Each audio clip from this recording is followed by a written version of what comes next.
Ladies and gentlemen, welcome into Podcast Room 303. Introducing one co-host with more nuggets than Chick-fil-A, Nick Morahan. Executive producer until we find someone better, Eric Washington. Nobody really knows what he does around here, Nevada Putnam. And now, the single greatest thing to happen to hosting in history, Jermaine Antonio Colon Mendez. On with the show. Ladies and gentlemen, welcome into Podcast Room 303, episode 331, the 2025 NBA and NHL Divisional Breakdown series continues with the Atlantic for both leagues, I guess, not conferences. This is my co-host or executive producer, the Nutty Putty. It's a two-man show, and little peek behind the curtains. We're recording back to back, so I can't ask Nevada how he's doing this evening again because I already know that answer. So let's just go ahead and dive right into this bad boy. Dive into the deep end. All right. We're going to kick it off with the NBA division of Atlantic. This is Nevada's favorite sport, so he's ready to rock. Last year, finishing order, Boston was 61-21 first. New York Knicks were second, 51-31. Third was the Toronto Raptors at 30-52. Fourth was the Brooklyn Nets at 26-56. And the Philadelphia 76ers were fifth at 24-58. We'll kick off this breakdown with the New York Knicks, who are plus 850 to win it all, minus 210 to win the division, minus 3,000 to make the playoffs. To miss the playoffs is plus 1,300, and the over-under is set for 51.5. In free agency, oh my goodness, they were actually kind of active. Gershon Yabusele joined from the Philadelphia 76ers, and Jordan Clarkson, shooting guard, joined from the Utah Jazz. Trades, nothing of consequence. And extensions, they extended Mikal Bridges to something crazy. That man is not worth 4 years, $150 million. So New York Knicks, kind of chalk. Didn't really make too many changes. I think the changes that they would have made more changes had Tyrese Halliburton and Jason Tatum not both torn their Achilles and kind of taken the Eastern Conference depth down to something that is borderline spooky at this point. The Chicago Bulls, I believe their over-under is 32.5, and I'm expecting them to smash it because the Eastern Conference is just so terrible. All right, Nevada, give us your thoughts on the New York Knicks. Yeah, I think you kind of said it. They didn't do a whole lot, so what you saw is what you're getting. I like where the Knicks are at. I think last year they showed that they wanted to play with the big boys, and now some of the big boys, at least in the East, are out. You already mentioned Tyrese. We'll get to the next one here in the following team. But I think this is a year where if the Knicks are going to do something, go to the finals, win the finals, at least for me, my expectation is they should, quick math in here. Yeah, they should be Eastern Conference game. They should be in there. That's my expectation for the Knicks. I got them over on their wins, easy making the playoffs, and definitely winning their division. But I like where they're at just because of what they had last year.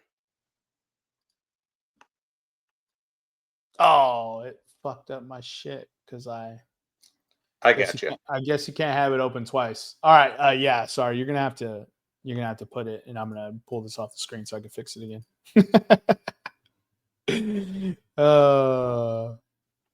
Yeah, if you don't mind putting yours in, you said it, and I was just like, wait a minute, I got to be putting these bad boys in. So, yeah, that was pretty entertaining.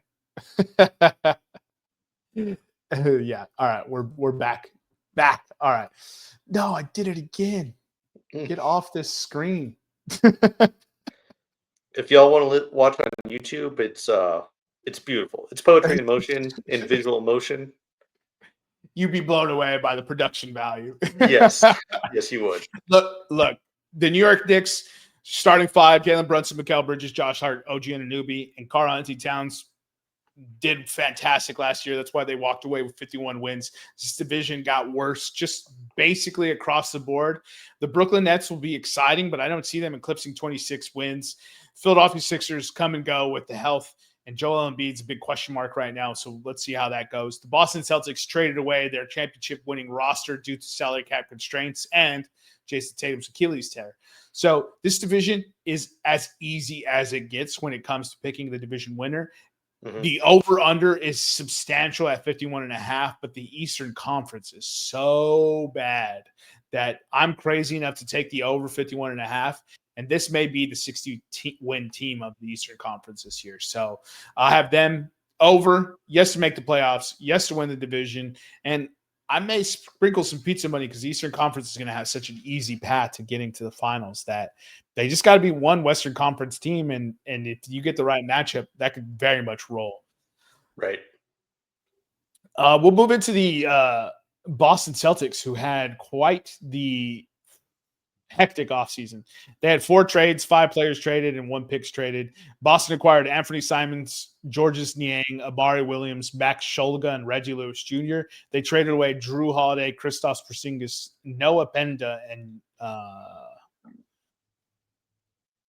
they traded away Georges Niang after acquiring him. Well, ain't that something? Same day, too. Hate to see it. Yeah. They signed Luka Garza, Josh Minot, and Chris Boucher. Added some size up front for themselves. And then they drafted Hugo Gonzalez, a small forward. Does it say where they drafted him? No, it does not. Okay. So that brings us to Boston. Boston's plus 6,000 to win it all, plus 450 to win division, minus 300 to make the playoffs, plus 235 to miss the playoffs, and over-under is set for 44.5.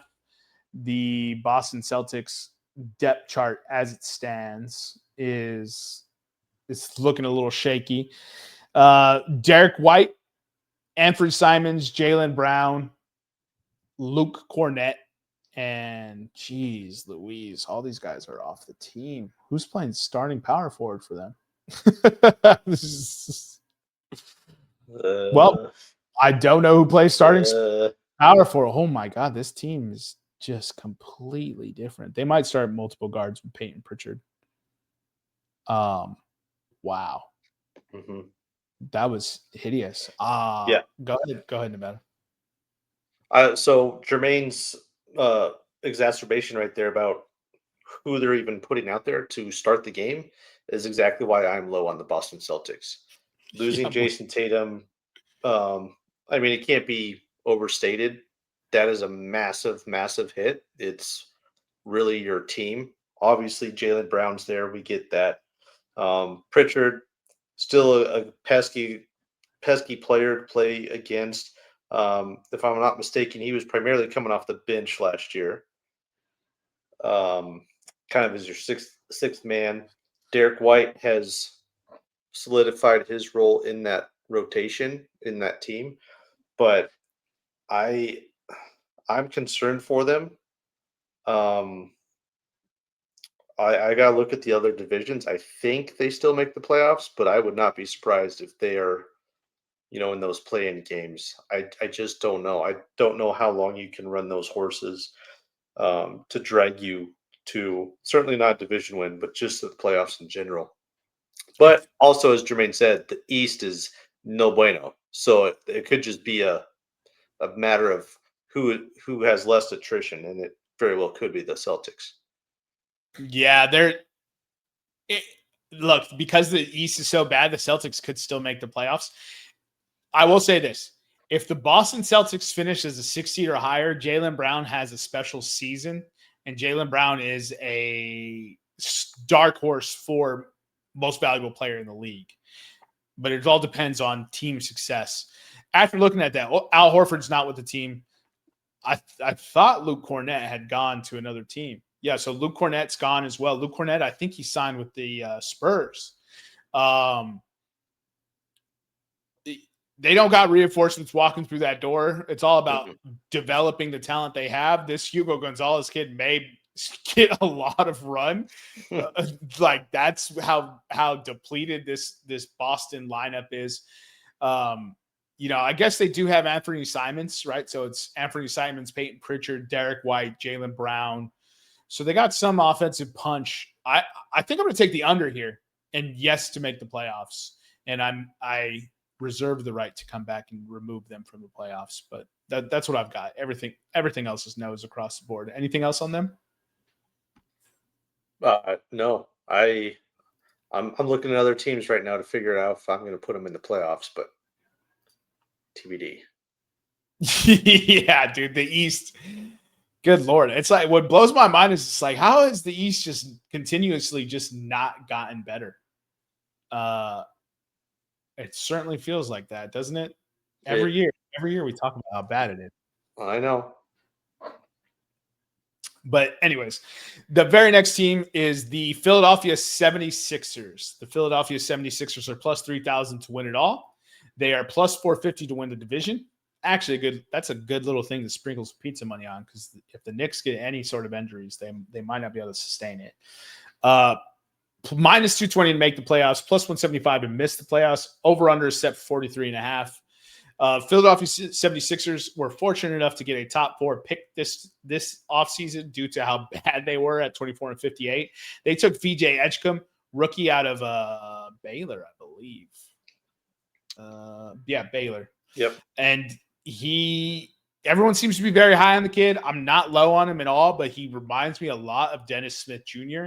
And those kind of comparisons actually kind of spook me away from perhaps his ceiling. They do have an outstanding player contractual issue right now. Quentin Grimes is a restricted free agent. Philadelphia wants to sign him, but they have to get under the or free up cap space to officially offer him a contract. So for free agency, they brought back Justin Edwards, Trenton Warford, brought in Eric Gordon, and re-signed Kyle Lowry. In the draft, VJ Edgecombe, and then in the second round, they took Johnny Broom. Yes, that Johnny Broom of Final Four acclaim. So that's kind of a good pickup, especially with Joel Embiid's continuous injury history, right? The much maligned Joel Embiid. You're looking at a roster that's kind of stacked top to bottom, which is one of the reasons why I really like this team. So they have Johnny Broom, Andre Drummond, VJ Edgecombe, Justin Edwards, Joel Embiid, Paul George, Eric Gordon, Kyle Lowry, Tyrese Maxey, Jared McCain, Kelly Oubre Jr., Jabari Walker, and then Trendon Watford. They have a couple other guys, but those are typically two-way players. That's a really stacked roster, regardless of if Joel Embiid gives you a full complement of games, which, by the way, we already know he's not going to give you a full complement. He's hurt across the board. I expect Paul George to be significantly healthier this year. Tyrese Maxey missed time last year, too. Jared McCain would have been the rookie of the year last year had he not gotten hurt. So that ended up being a great pick for them. And the VJ Edgecombe looked electric in the summer league. So definitely rooting for the kid from that perspective. This Philadelphia team's kind of a sleeper. I like the over. I like yes to make the playoffs. And I really, really like them at plus 450 to win this division. Because one thing that I am firm on is most teams that stand pat and just run it back the very next year, unless they were all young and developing, there's almost always a little bit of a step back. So I could easily see the New York Knicks not smashing this 51.5 over and hitting like 47, 48, and then Philadelphia edging them out for the division. Health dependent. So I'm not crazy enough to take it, but that's my thoughts on the Philadelphia 76ers. Yeah, that's fair. I think for me, they have the depth that Boston does not, and I think that can help buoy them. Obviously, as Jermaine said, Embiid, he's going to be out some amount of time, even dealing with his current injury, let alone he pops up with another one. But I like where they're going. I think I got them for the playoffs, and obviously I'll have them over on games. But I like where they're at. I think obviously they underperformed last year, but The Paul George, I don't know. You'll probably be able to tell me better than I can, obviously, but he was a total down year. I think he has a bounce back year because I don't think he's a guy that's going to continue that. And obviously, at some point, he'll be too old where he can't bounce back. But I think he will not have nearly as bad of a year as he did last year. Um, I like the Edgecombe from Baylor, picking him up. I think when we were watching the draft, I think he was even slotted as high as 2 overall. I mean, granted, going to 4 is not really a drop, but the kid can play. So I like them to get into the playoffs. Who knows if they'll be able to make noise? Well, I guess we'll see where Embiid is at that point in the season. Yeah, definitely. That's kind of the concern there. So, I think Paul George has a relatively good year, and the concerns basically is squarely with Joel Embiid, as it is every year. 76ers come and go as Joel Embiid comes and goes. And unfortunately, he loves to go. He hates coming despite having a child. Yeah, it's just double meaning there, folks. Yeah, I just expect more from the Philadelphia team, even if Paul George and Joel Embiid miss time, right? Let's say we live in that world.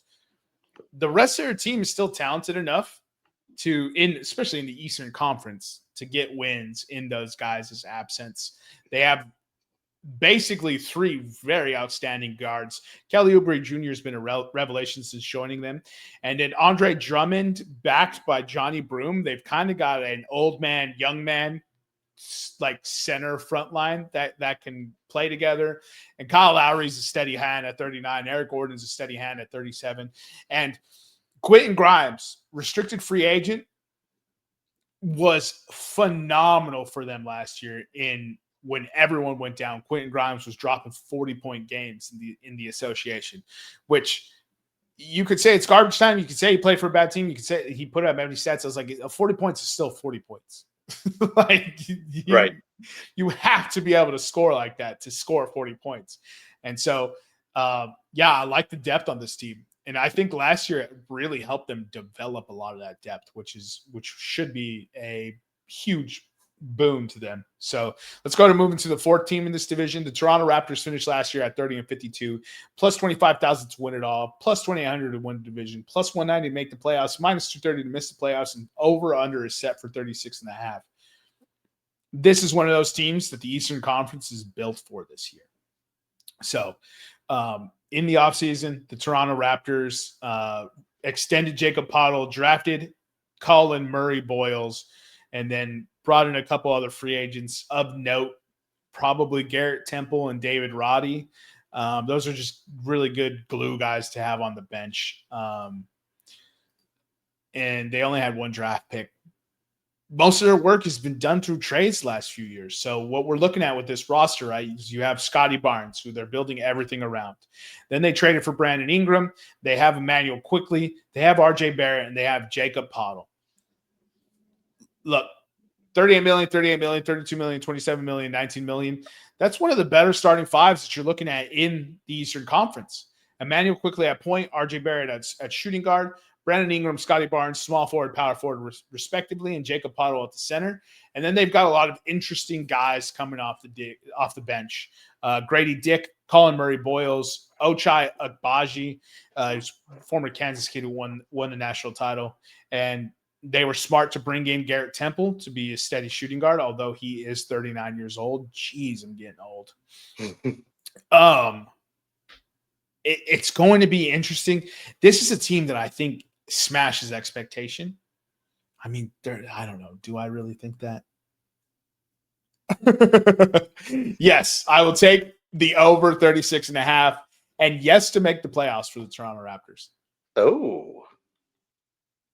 Is that 4 teams from this division? You have 4 teams. Yes, sir. Oof. All right. Yeah, give me no to the Boston Celtics. And no to the Celtics. It's gonna be tough. I'm so like this. I don't have a handle on this Eastern Conference, and I don't like it at all. What are your thoughts on the Toronto Raptors? I kind of see them as lack of a better term, kind of the 76ers light, where they do have that depth and pieces who can play, guys who can play. It'd be nice if they could either draft, sign, trade for like a true superstar. They don't quite have that. I guess your closest one is, I guess it's got to be Scotty Barnes. I'm high on Scotty, but I don't know about superstar. And Right. Brandon Ingram is who Brandon Ingram is. He's going to get Right. you 22 a night. You know what I mean? But Scotty does have a ceiling. Right. I just don't know if he's going to hit that ceiling. Right. But I think he's the closest one that, at least as far as the Raptors are concerned, he's their closest superstar. He's their guy. Right. For sure. Which, okay, fair enough. Scotty's a good player, but that's not also exciting either when you look across the league. But regardless, I agree with Jermaine. I think they're going to be, I have them over on 36.5 wins. No for the playoffs. But they might be able to make some noise. We'll see. Scotty Barnes, RJ Barrett, it's kind of a fun little duo there. We'll see if they can make it work out. But I don't have them in the playoffs. This division, I think I took three teams as of right now, but that Boston one, I'm not sold on that one. Yeah, honestly, I could be not sold on Philly pretty easily. Fair enough. So this is why I'm kind of high on the Toronto Raptors coming into the year. I like the over 36.5 personally. They won 30 games last year, and they didn't have Brandon Ingram the whole season. So now they have the offseason to get all these guys going. You know, Jacob Poeltl may be overpaid from an extension perspective. It just doesn't really make sense on their team, but he fulfills the starting center role perfectly for the team. He just isn't as explosive as on defense as he once was. But yeah, Brandon Ingram for a whole year, I think 41 wins is not out of the realm of possibility. That's not even saying anything crazy. That's just saying they're a 500 ball club. Mm-hmm. So that's kind of where I'm at with Toronto. That's why I quickly bumped Boston out and moved the other one in. It's just a healthier, more well-constructed team, if that makes sense. Yeah, they didn't ship their entire team out in the offseason. That usually helps. Yeah, I mean, exactly. Like Boston is doing this intentionally, right? So Toronto should be better than them. Should. I mean, if you sit here at the end and Celtics have a better record, I ain't gonna fucking be like, oh, that's crazy. No, it's pretty all right. So let's go ahead and get into the final team for this division. The fourth place last year, 26-56, Brooklyn Nets are plus 80,000 to win it all, plus 25,000 to win the division, plus 1,800 to make the playoffs, minus 6,000 to miss the playoffs, and their over-under is set for 21.5. Jeez Louise, Vegas, tell me how you really feel. Man. All right, so they brought in 5 first-round rookies, if I'm not mistaken. We'll start with the draft with Brooklyn because that's where it is. And none of them jump off the page at me as being good picks, which is crazy for having 5 first-round picks. One of them's got to hit. Like statistically, one of them has to hit. So yeah, hey, more power to you. Nolan Traore, point guard. Drake Powell, small forward. Ben Suraf, point guard. Danny Wolf, power forward. And Igor Demin, point guard. Actually, I think he is pretty good, but I just don't see how he fits on this roster. Brooklyn brought in Michael Porter Jr., Haywood Highsmith, Kobe Buffkin, and Terrence Mann. And they traded away Cam Johnson and Adu Thiero. In free agency, let's see what they did. Zaire Williams, Day'Ron Sharp, Cam Thomas, Yuri Collins, David Muaka, and DeAndre Davis. Probably shouldn't have read those last two, but relatively staying the same. So if we're looking at a roster from the top-down perspective, so Michael Porter Jr. and Nicholas Claxton will start at small forward and center respectively. You're probably looking at some sort of backcourt of Cam Thomas and Igor Demin or any of the other point guards that they drafted. And then the power forward position's kind of wide open as to who they're going to start. So I could see them starting maybe a Day'Ron Sharp to go with the Claxton Sharp, both essentially centers, but starting together in the front court. Noah Clowney is interesting from the power forward perspective, and they could easily play an extra guard if that's just the route they want to go. What are your thoughts on the Brooklyn Nets? I got them in the basement for their division. I'll start there. Okay, I'm not gonna glaze these guys by any means. But I actually think they could do some damage. You mentioned the rookies, especially with Igor, but the one that I had my eye on was Danny Wolf out of Michigan. Pretty sure it was Michigan. Michigan. If he can get into the lineup and provide some spark, MPJ, love him. He was a good guy, good player. He was arguably the most consistent player for the Nuggets, which I saw the most of. But he also does disappear fairly often. But I think between Claxton, MPJ, Cam Johnson, I think they may get some teams here and there. Again, by no means am I saying Cam Johnson was traded for MPJ. I think you meant Cameron Thomas. Yeah, sorry. But I think they're going to be scrappy enough here and there where they're not going to be okay. I get it, Vegas. Yes, they're going to miss the playoffs, but you don't have to do them like minus 6,000. Dude, minus 6,000 is crazy. Just kind of looking at what we have on the spreadsheet, I think there's there's two other teams where Vegas is basically just saying don't bother showing up. And that's season's over. Yeah, the Jazz and the Wizards. So they're essentially saying those three teams are your bottom feeders. I get it, but I don't I think they're going to get teams more often than what they expect. So I'm going over on the 21.5. But yeah, obviously no for everything else. 26 wins last year and the team got better. Yeah. You know what I mean? 26 wins and they added talent everywhere, all over the place. It's infinitely a more talented team than last year's team who won 26 games. Are you depending? Go ahead. I was just going to say, and like you said, out of 5 first-round draft picks, I'm sure 1, if not 2, are going to be solid contributors at minimum. Yeah, exactly. At a minimum. Sure, you're playing a ton of rookies, but rookies know how to hoop for a game.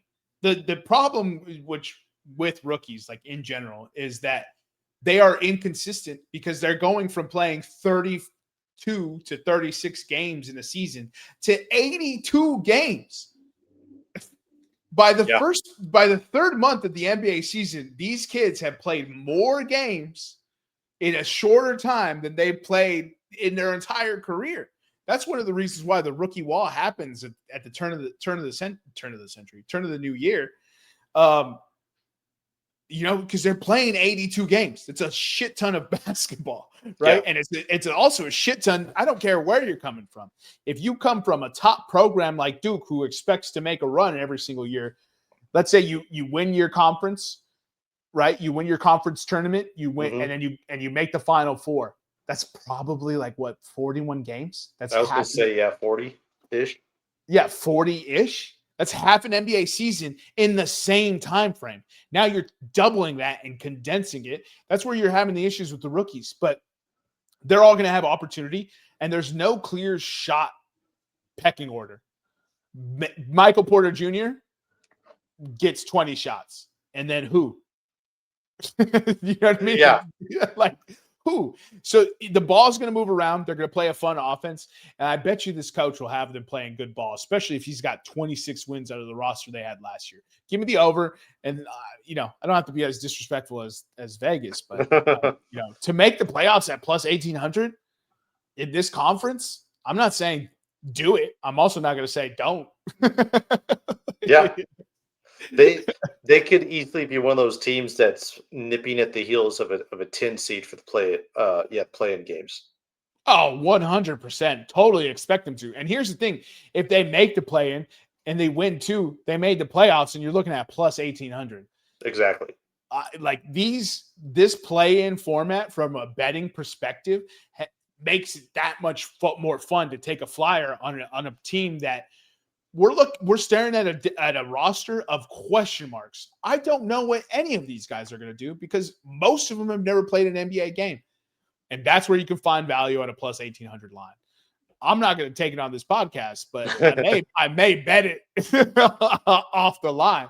Yeah. So this is going to be a fun team. I am very curious to see what Michael Porter Jr. can do as the number one. Yeah. We're going to get a lot of questions answered from Michael Porter Jr., especially because he's extension eligible. And you know what professional athletes do when they're extension eligible? Love it. They love that contract year. Love it. Oh, dude, this is why I'm a firm believer that you should only sign 1-year deals for players. Yeah. They will continue to play their ass off. Dude, Tobias Harris had one of the craziest contracts because his contract season, he was an absolute dog. And then the Philadelphia 76ers experienced 5 years of him and wanted him gone for all 5. Man. So Brooklyn Nets, Michael Porter Jr., contract year. This, and he won't make it because the team will probably be really bad. But Michael Porter Jr. to make an all-star game. Yeah. You know what I mean? Like, I don't think that's necessarily the craziest thing. So for those of you listening, if you want to take some crazy bets, Jaylen Brown for MVP. Okay. Dark horse. Okay. Yeah. Brooklyn Nets plus 1,800 make the playoffs. Yeah. Doesn't get darker than that. That's Black Nope. Stallion type of horse. You know what I mean? And then Michael Porter Jr. to make an all-star game. We got some dark horses for you. I'm not saying bet them. I'm just letting you know that they aren't that crazy of a bet. And if you and I were sitting there and putting bets on a table, I wouldn't be shocked at you for doing that. I think those are mostly fun bets you can root for. I get it if you're not a Celtics fan and Jaylen Brown he's Jaylen Brown. He's a good player. But for MVP, that's a fun bet. If you get the Nets sniffing around 10, 11, 12 seed, 8 games out, and they're only 2 games behind, that's a fun bet. That's what we're here for. We're here for the sweat. We're here. And then when you hit those big ones, you celebrate them like you ain't never lost. You know what I mean? Jermaine will take 10%. Yeah, I mean, look, I ain't saying you got to get me anything, but if you want to send me a 30 rack, your boy will be much appreciated. Real quick, what do you have for your finishing order? Right now we got Knicks at 1. So Knicks at 1. I'll take Philadelphia 2nd. I'll take Toronto 3rd. I'll take Boston 4th, and I'll take Brooklyn 5th. 3. Boston 4. And the Nets at 5. I think, if I'm not mistaken. Okay, no, I have Boston as 3rd and Toronto at 4. Yeah, remember I had Boston in the playoffs, and then I removed them, so I dropped them to 4. Right now, I got them right there at that cutoff. We'll see when we get to these other Eastern Conference divisions, but they are on the cusp. Exactly. I can be moving Toronto out or Philadelphia out for some of these other divisions. I just know the Eastern Conference is dog shit to where the Chicago Bulls might legitimately be a top 6 seed in the Eastern Conference this year, which is insane. Insane to say out loud. But I just did. So that's the life we live. All right, let's go ahead and get into the NHL divisional breakdown here, Nevada. Let's do it. The Atlantic Division. Kind of a murderer's row of NHL divisions. It's the division with the likes of Boston, Buffalo, Detroit, Montreal, Ottawa, and then of course those teams down south in Florida, who I was gonna say we're just apparently ignoring the is the new defending champs. state of hockey. Yeah, Yeah. it's the American hotbed for hockey. Yeah, it is right. The South is rising again, but on the ice rink? Question mark, which I don't think anybody saw coming. So that's kind of where we're at. But we'll start off with uh, the last. Well, let's see. Yeah, okay. So we're going Vegas expected finishing order. First up, Florida Panthers. If you're not sure what they did last year, they just went back to back, won the cup. They had a very good offseason in the sense that they were kind of up against it for the cap. They had Sam Bennett, who's a playoff machine, Aaron Ekblad, very good defenseman, and then Brad Marchand, the king of the Rats. They were all free agents or expected to be free agents, and they figured they could probably get two. They could easily get one, maybe two, probably not three. Well, all three came back. So I don't know what more you want out of a free agent class than that. Addition, subtractions, not a whole lot of movement there as far as game breakers or anything like that. Matthew Kachuk's going to be out until I believe December, so probably the Christmas break time, something like that. The it's the same Panthers team. What more do you want? We've gone over this 2 years now in a row. When they get to the playoffs, what you see is what you get. Off season, or I'm sorry, regular season may not be super exciting as far as winning a division or something like that, but they're going to be in the playoffs, and then they're going to become an absolute terror in the playoffs. So I have them under on their points because it's just not what they do. Obviously, they'll be in the playoffs. They're not going to win the division. I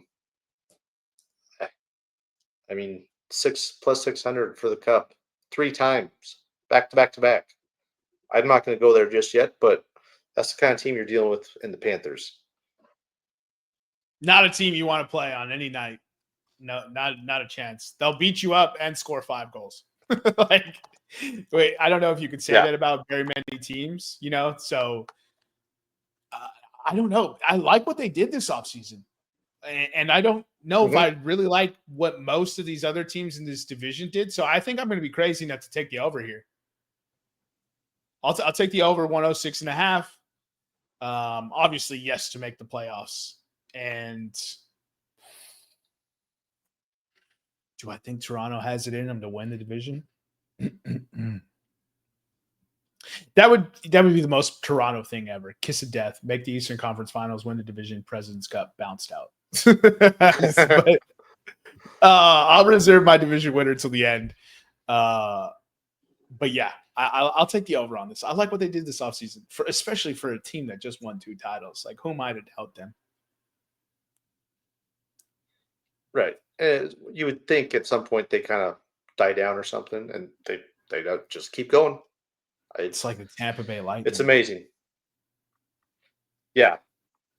Speaking of the Lightning, the other side of the state of Florida is the Tampa Bay Lightning. Not a whole lot as far as additions, subtractions. They're historically a team that just kind of moves some depth guys, grinder guys in and out. So you're not going to see a lot. They have had some trades that have been big, but nothing really this year. They did get possibly the best college player. I believe he was an unrestricted free agent, undrafted free agent, or something like that in Ike Howard. But much like the Florida Panthers, what you see is what you get. It's the Tampa that we've known forever. They got more depth from the forward position. Defense is still solid. You still got Victor Hedman on the back end there. You still have one of the best goalies of at least this decade. maybe this century in Vasilevsky. He's he's top notch, and he had a really good year last year, a bounce back year. I have, let's see, I think they're at 101 for their points. Man, yeah, I don't know with that Toronto. I think it's between them and Toronto for the division. I think actually right now I'm going to go over on Tampa for points. I'm going to take them for the division, and I'll say why when we get to Toronto here in just a sec. Jermaine, thoughts? No, I kind of agree. Toronto is kind of who I want to pick to win this division, but I just don't trust them. And they also had a huge departure this offseason, which Nevada alluded to. And so I'll take the over in points as well. Yes, to make the playoffs. And I mean, 106.5 and not winning the division. So maybe I'd have to switch that to under. But you know what? Give me the Panthers to win the division. Panthers division. Yeah. Now perhaps the podcast's favorite team to talk about, the Toronto Maple Leafs. They obviously had a big move in the offseason, trading away Mitch Marner, who was part of their core four, very good offensive forward. Regular season. It was smart on their correct, very much so. Smart on their part and for Mitch Marner to sign him before he actually hit free agency, so that way they could get some talent back. And they did that, bringing in Nicholas Roy a defenseman. They also picked up Matthias Maccelli from Utah. And those are good pieces, especially Waugh. He's a good defender. But losing Marner is big. Like Jermaine alluded to, he's a guy that he's a 30-goal scorer, 40 goals, 90 points every year, can hover around the 100-point point mark every year. But yeah, when it comes to playoffs, he does not live up to what his talent allows, and that's one of the issues for him. The other one, which Jermaine may have not seen today, their starting goaltender, Joseph Wall, out indefinitely with a family issue. Oh, so well, I mean, that's first of all not good. Yeah, I almost right. said that. It's not. Yeah, it's not injury, but family thing. You would kind of anticipate if it's family indefinite. I can't think of many guys who have been out indefinitely, family issue, and it like literally is indefinite. It's usually a month, 2 months at most, something like that. So, yeah, they just don't know when everything's returning. Right. So, but he is out, so he's going to miss, some training camp and preseason. We saw how that affected. Why am I dropping his name? The Boston goaltender when he had his contract hold out. So does the same thing happen with not Tuukka? But that's a significant issue. I don't doubt that the Leafs will make it to the playoffs. They're, again, just like the other two teams, Panthers, Lightning. They're going to get there. Just depends on what fashion, and then we'll see. We'll see come May time. But I am going to I think I'm going to go over on points, and yes, for the playoffs. Their over-unders at 98.5 points going into the season. Yeah. Oh, dude. So are you talking about Swayman, by the way? Is that who you're talking about? Yes. Thank you. Jeremy Swayman. Okay. Got you. And I don't know, man. 102 last year with Mitch Marner, and Wool is missing. Give me the under. Give me the under 98.5. Yes, to make the playoffs. I still think they make the playoffs. Yeah, I think the reason I went over and to make the playoffs is that this is a conference, both conferences really, but the East one, especially in the Atlantic, you can't get too far behind in the point race because other teams are going to keep pace. So where are you going to make that up? So I don't know if they come out slow or lackadaisical and they hit under, then yeah, they could be in some serious trouble. But yeah, I think under is a totally acceptable um, output for their season. But we'll see what happens with Wool. We'll see how long he's out, but that could cause a slow start. That's exactly my thoughts. Like, not only is their offensive, chemistry now being reworked to play without Mitch Marner, where are those points going to come from right now that Mitch Marner's gone? And then on the back end, you're missing who is your starting goaltender, right? Like, and now your backup Stolers is sitting there looking like he's going to have to play every game. Mm-hmm. So obviously they'll bring in another goaltender. It's not like they're going to have one goaltender, but that kind of stuff is kind of like outside peripherals, and I could see them losing 5-6 points from that, right? So 5-6 points from 102 puts you around 96. You have a puck bounce one way, now you're at 94. Like, so I'm going with the under there for those reasons, but I still think Toronto makes the playoffs. I don't think that's a question. It's just whether or not they're a wild card or if they're hosting a series. It just depends on a seeding perspective. But I'll take the under 98.5. Yeah, hopefully for Toronto's sake, they don't end up with another Tampa Bay Lightning first round matchup. It's very possible. If they do, moving into the next one, the Ottawa. Oh, they're boned. Ottawa Senators next up finished 4th in the division last year with 97 points. Their over-under this year is at 95.5. They're currently minus 200 for the playoffs, plus 160 to miss it. Of note for the Senators, not a ton of movement. They did get a nice goal, or not goalie, defenseman in Jordan Spence from the Kings. Remains to be seen if how he does with an increased role, but regardless, the Senators need defensive help. He's going to get the play that he wants.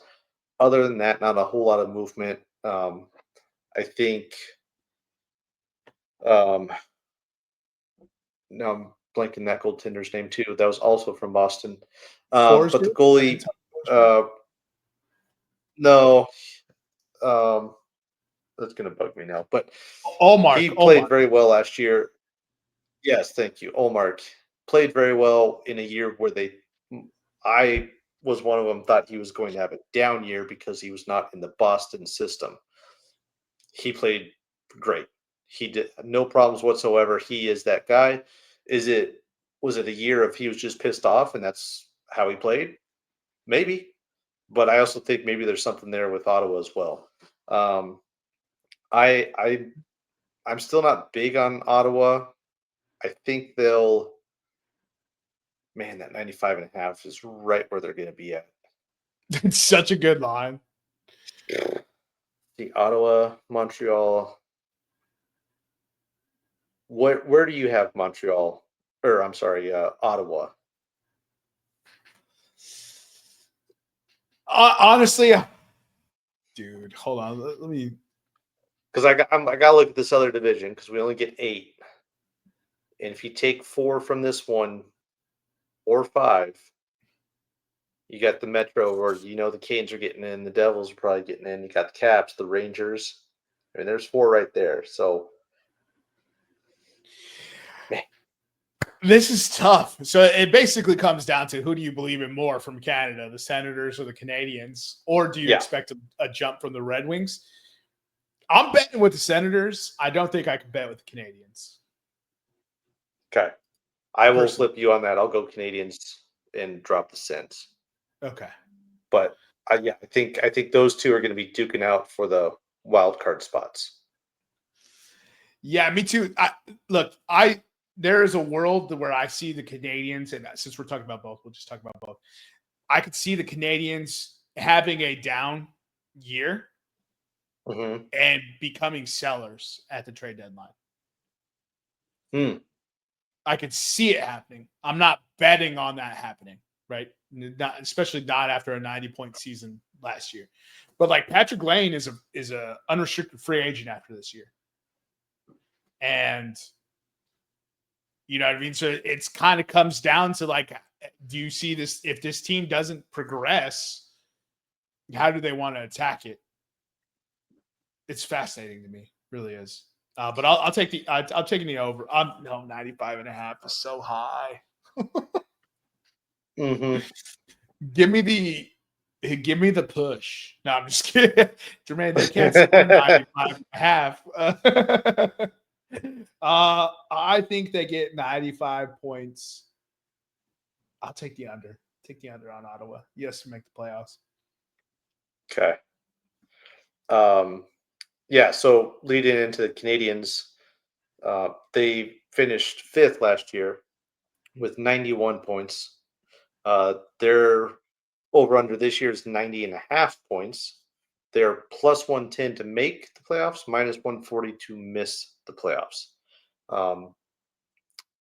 For me, I think the reason I lean Canadians is they're a young, fun team, and they have a great coach.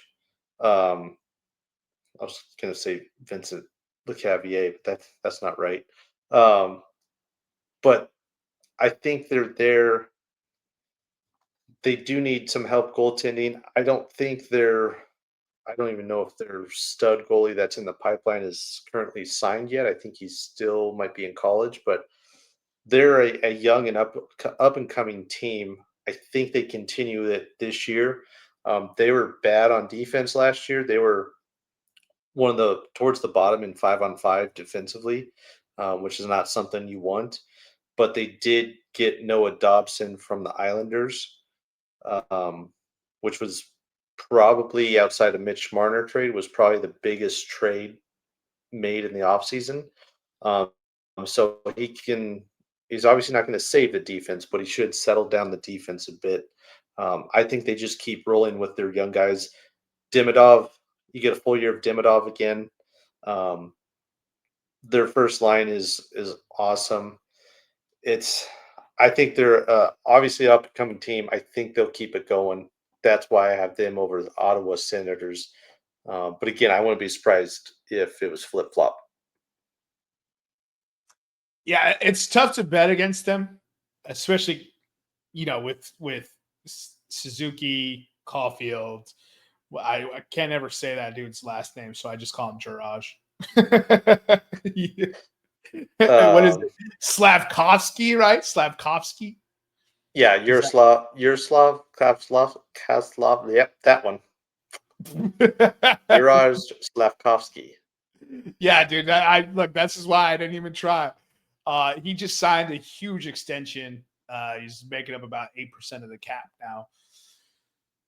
This is kind of why it feels like a make or break year for Patrick Lane, because they could easily start trending younger. It's just fascinating. It's fascinating to me to just watch. And then also, like, I'm not look, this could be just me being ignorant. Their goalkeeping, it's not really like the most exciting to me. I know they brought in Kakinen from Panthers. He's been everywhere, but yeah. Yeah, so I don't know, man. Look, Cam Martin, San Luis coached them up to a 98-point team. Yes, absolutely. Could we sit here in the offseason and be like, we're not surprised that Patrick Lane got traded and they got a bunch of young assets and they're retooling on the fly? No, I don't think we'd be surprised by that. With that being said, I'll take the under 90.5 and then no's across the board. Canadians. Yeah, so their stud goalie, young goalie is Jacob Fowler. I don't think they have him listed to be on the team, at least to start the year. Obviously he's not in college because he's currently on the preseason roster. But if that dude tracks as he's supposed to, he's going to be a stud. I think their defense is going to have to be an offensive defensive team.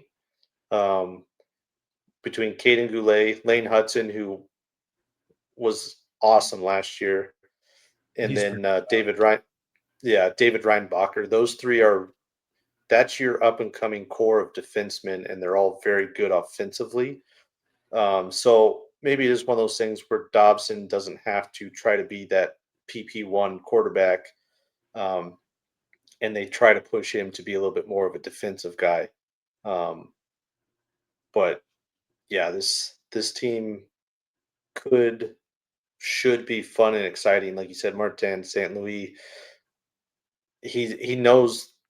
I think he's the perfect coach for this team because of how young it is to be able to relate to the kids. I can't remember who it was. I think it was Suzuki. They showed him in practice, showing him how to do like a fake on a one timer or something. And that night he did it, scored. So they've bought into him.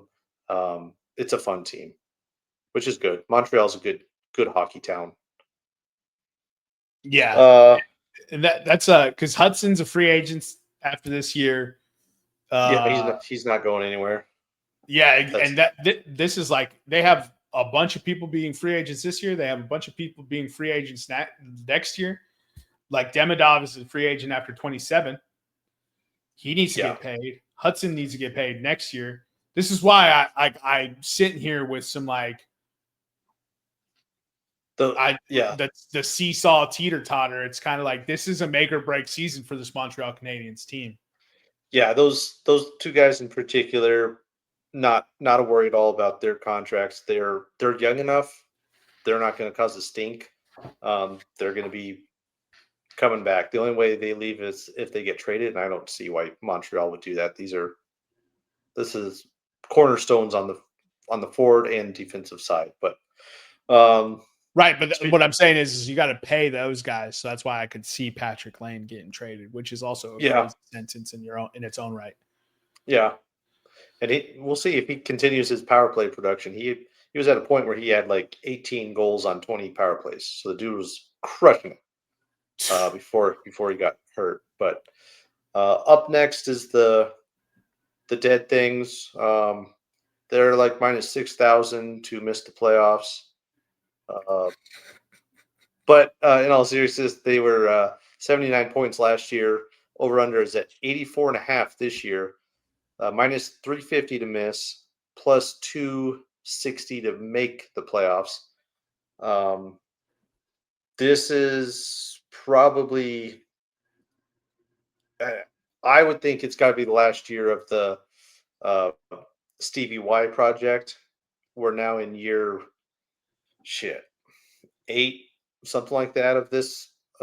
He built the behemoth in Tampa and tried to do the same thing here in Detroit. It's just not clicking. Of note, they did bring in James Van Riemsdyk, Mason Appleton, and John Gibson, who we've been talking about for years, needed to get traded out of Anaheim and onto an actual good team. Unfortunately, he went to the Wings.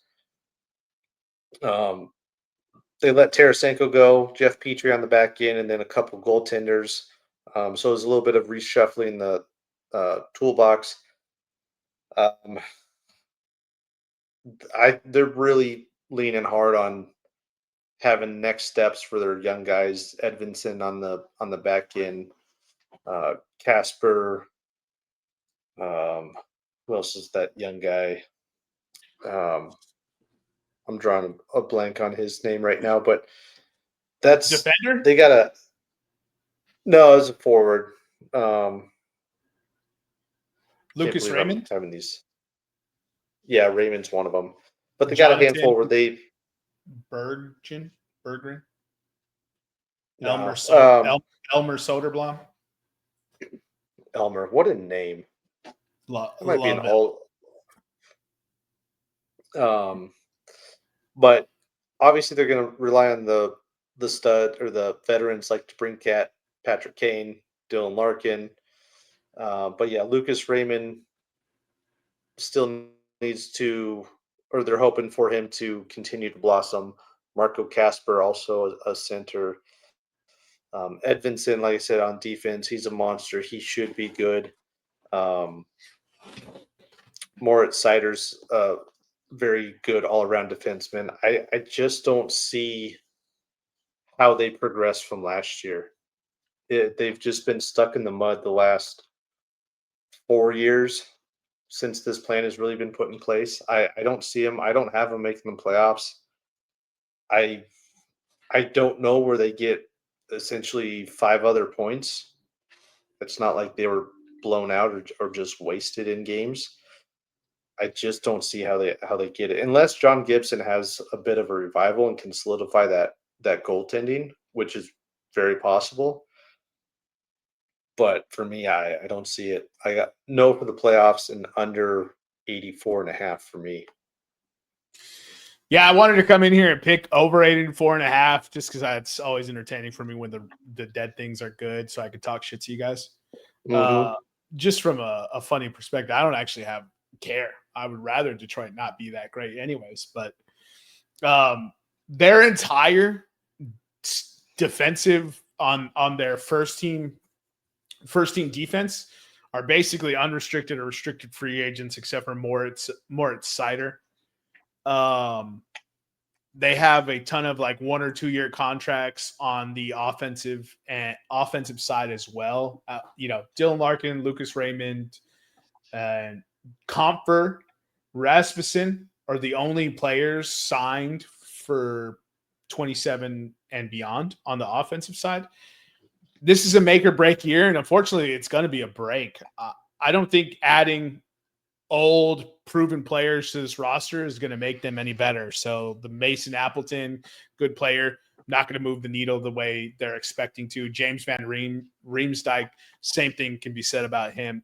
And they're brought in on such cost-effective deals that these are kind of guys that I see being traded to playoff contenders who are looking to, bolster third, fourth lines. Hopefully that requires them to play pretty good hockey this year to get traded. So that's another question mark. That goalie signing though or I don't know if it's a signing or a trade, but that addition is kind of a huge deal. And that's been something that Detroit's kind of had a bugaboo for. It feels too little too late though. So as much as I wanted to give me the under, look, there's a strong sense in me right now that I may be picking Detroit to finish 8th in this division. So under and no across the board.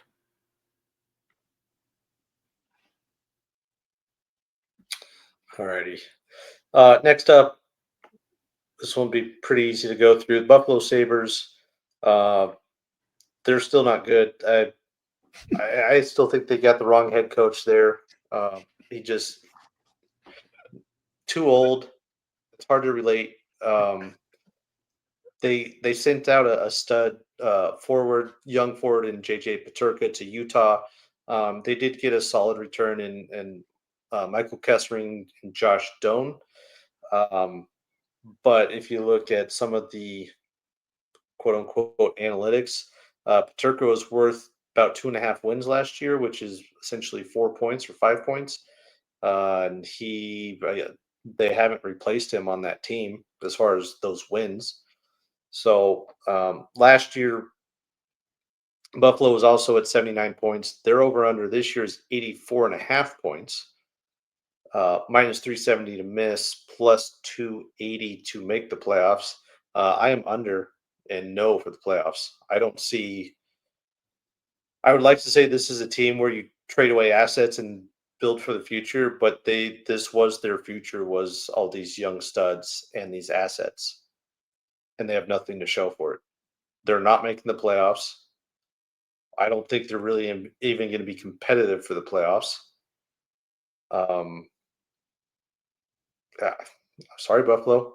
No. Man, they were supposed to do something and they didn't do something. It's just kind of how like I felt like 2-3 years ago, it's like, man, Buffalo's trending. Buffalo's trending. And now I'm just looking at it. It's just like, we got to get Jack Quinn off this roster.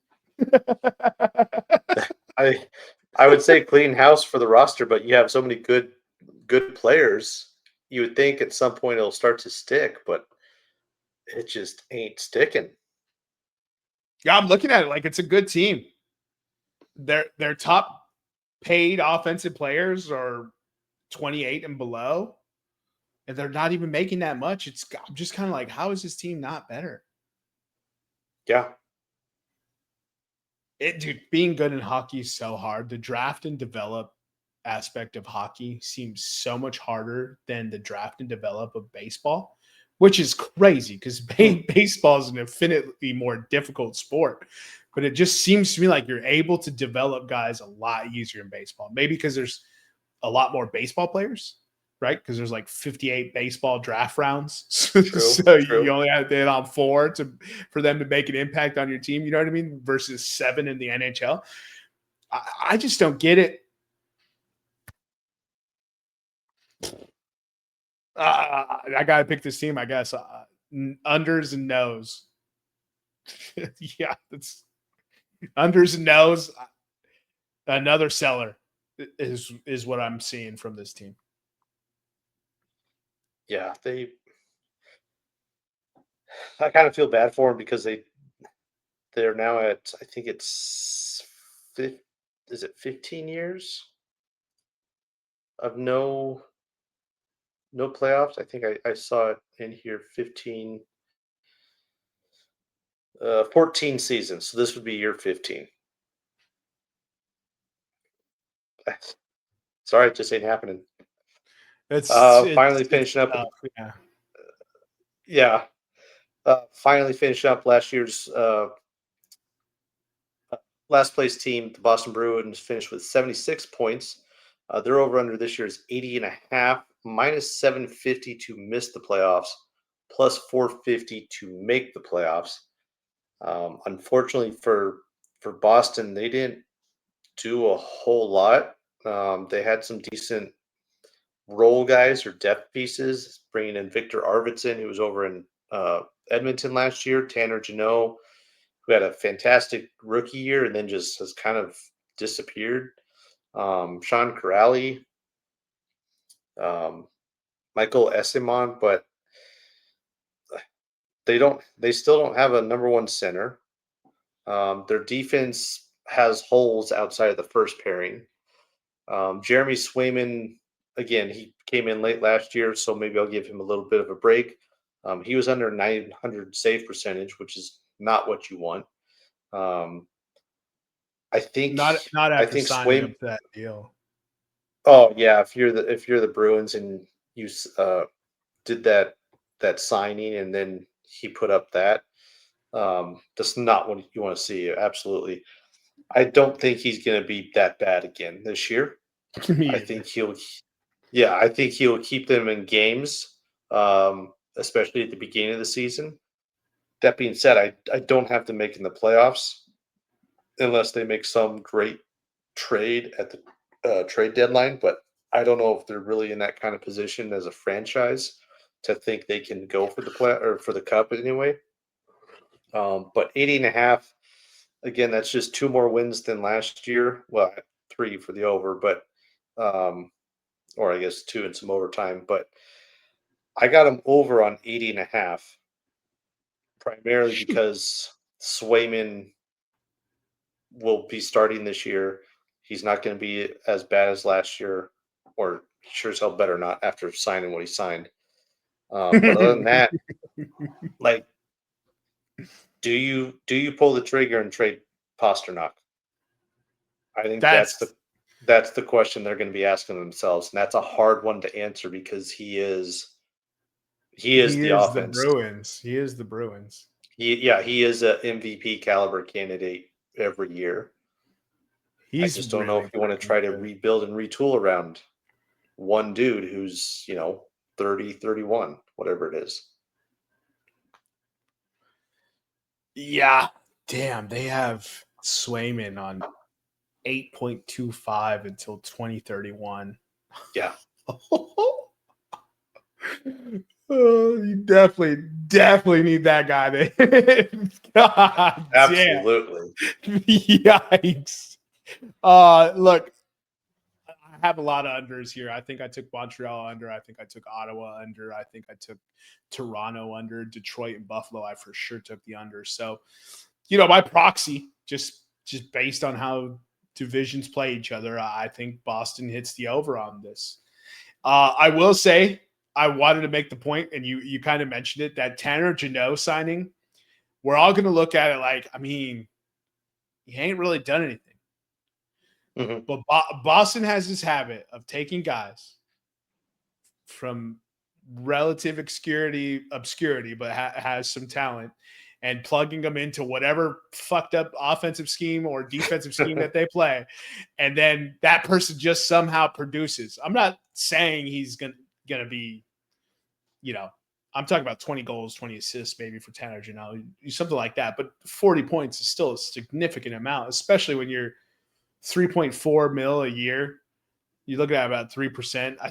I think he can get 50, 60 points. So I honestly think that signing, we're going to look back and be like, damn, he had a pretty good year. Yeah. But still, I look, Boston, I'll take the overall points just because I don't see them scoring this low again. Right. I don't think they're good enough to make the playoffs, which is going to frustrate Boston fans. But they're certainly not bad enough to hit 76 again and 8th in this division, especially not when Buffalo and Detroit exist. So, Sure. And then do they have anyone in the minors that they can call up? I'm looking at some of these guys. I don't. It's so hard to know who's good and who's They do. I can't picture them off the top of my head, but they do have guys that aren't far away as far as like, the not AAA, in the AHL sort of thing. I just don't know if there's anybody there that's, going to really make that leap for the team where they can push for the playoffs. But they do have some guys, but they don't have the guy. Yeah, they have guys that can get them over the 80.5 though.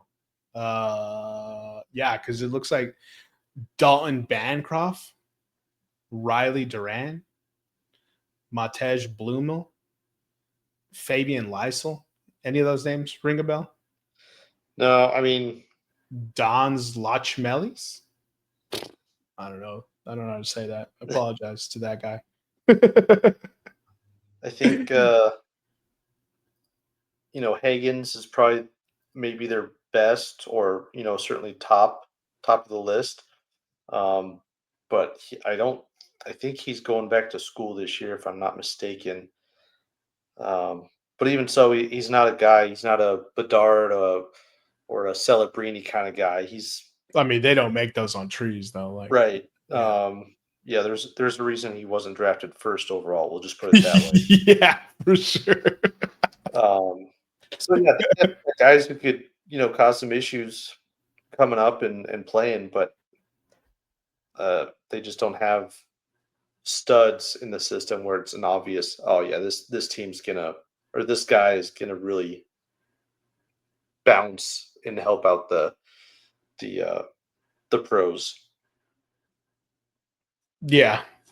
Real quick, division order. You got Panthers first. Who do you want to go, top to bottom or bottom top? Where do you have? Yeah, I'll go top to bottom. So I'll take Panthers to win the division. I think they didn't win it last year, but they won it the year before. So I think they get back to the tippy top. Tampa, I'll take second. Toronto, third. Oh my God, I'm chalk as hell. So the first four are chalk. So I'll go Florida, Tampa, Toronto, Ottawa. Then I'll go Montreal, Boston, Buffalo, Detroit. 5. 5 is the Canadiens. 6 is the Bruins. 7 for Buffalo. And 8 for Detroit. I just realized I was going way too fast. Got him. Yeah, I think I think both of ours are pretty similar. Just a couple of the only teams we have that are, I guess, different are only separated by a spot, like 2-1 or 6-5 or something like that. So it's a very, very close division, I think, as far as standings go. But we shall see. Yeah, this is definitely one of the easier divisions, right? Like we know who's making the playoffs, we know who stinks, and then there's like one question mark, right? Yeah. Or like, yeah, one question mark, but it applies to two teams. So this was one of the more straightforward. The next Western Conference division that we have to do will not be this straightforward. We'll see some deviation there. But yeah, this will definitely be a lot of fun. Look at that, man. An hour and 15 minutes. Man, efficient. That's all I gotta say. I like the pun because E is missing. Follow us on X, Instagram, and YouTube at Podcast Room303. Follow our sister pod, Revenge on the Pod, on all things social, wherever you get your podcasts. For myself, Jermaine Colon Mendez, for the EP, Nevada Putnam. We'll see you next time when you come on down and step into the room.